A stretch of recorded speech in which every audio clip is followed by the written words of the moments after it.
From the National Newsroom of the Canadian Press, I'm Jason White. Prime Minister Mark Carney says Canada and the United States will start negotiating their new economic and security relationship after the federal election. Carney says his call this morning with U.S. President Donald Trump was productive, but he says Canada has to do more for itself. Over the coming weeks, months, and years, we must fundamentally reimagine our economy. We must ensure that Canada can succeed in a drastically different world.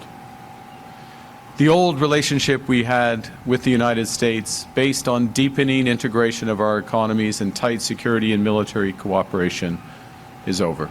Today's call was the first time the leaders had spoken since Carney was sworn into office. On the campaign trail today, Conservative leader Pierre Poilievre promises to get tough on crime with more life sentences and reforming some bail practices. Life sentences will be in place to protect Canadians and to end the chaos in our streets.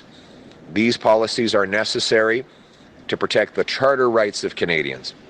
We will end automatic bail for anyone charged with human trafficking, and we will strengthen human trafficking laws. Meanwhile, Liberal leader Mark Carney was at the Port of Montreal pledging to crack down on the trafficking of drugs, guns, and stolen cars.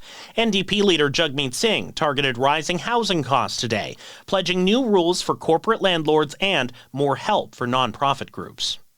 Vancouver police say they will deploy more than 100 extra police officers this weekend to protest at Tesla dealerships. The dealerships across Canada have been hit by a series of protests and vandalism as demonstrators object to CEO Elon Musk's role in the Trump administration.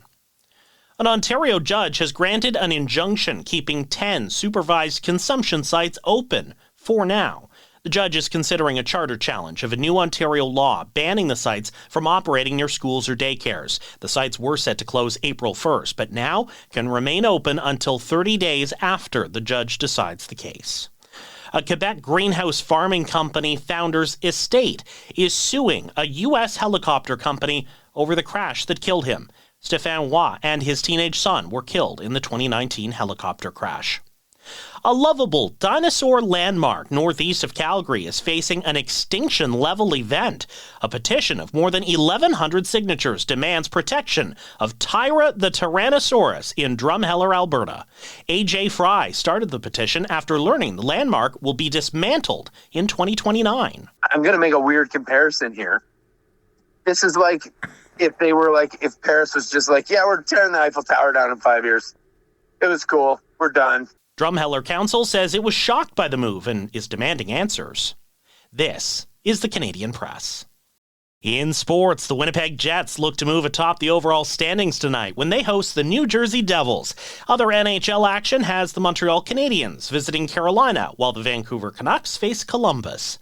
The Toronto Blue Jays chase their first win of the season tonight when they continue their home series with the Baltimore Orioles. Toronto suffered a 12-2 season-opening loss to Baltimore yesterday. Kevin Gausman gets the start tonight for Toronto, Baltimore sending Charlie Morton to the mound. In the NBA tonight, the Toronto Raptors host Charlotte. Toronto FC has yet to win this season with 4 losses and a draw, but coach Robin Fraser says he has no problems with effort from his players, but concentration lapses have cost the team. And part of it for us is we've done a lot right, but we've had moments in every game that have just killed us. Toronto hosts the high-flying Vancouver Whitecaps tomorrow. From the Canadian Press, I'm Jason White. Thanks for listening. Don't forget to follow and subscribe. For more of today's top stories, visit thecanadianpressnews.ca.